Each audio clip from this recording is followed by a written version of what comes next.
আসসালামু আলাইকুম বন্ধুরা। আজকে আমরা ঘুরতে ঘুরতে কিছু দরকারি জিনিস শিখে নেব। আল্লাহ তাআলা তিন ব্যক্তিকে কখনোই জান্নাতে প্রবেশ করাবেন না, তাদের জন্য জাহান্নাম অবধারিত। 100% তাদের জন্য জাহান্নাম অবধারিত এবং তাদের জন্য জাহান্নাম তৈরি করা।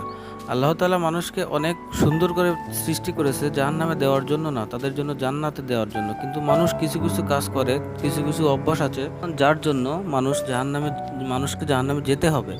তার মধ্যে প্রথম হচ্ছে যে প্রতিনিয়ত মদ্যপান করে। যে প্রতিনিয়ত মদ্যপান করে সে কখনোই জান্নাতে প্রবেশ করবে না, কবর থেকে সে ধরা খেয়ে যাবে। দ্বিতীয়ত, যে আত্মীয়তার সম্পর্ক ছিন্ন করে সে কখনোই জান্নাতে প্রবেশ করবে না।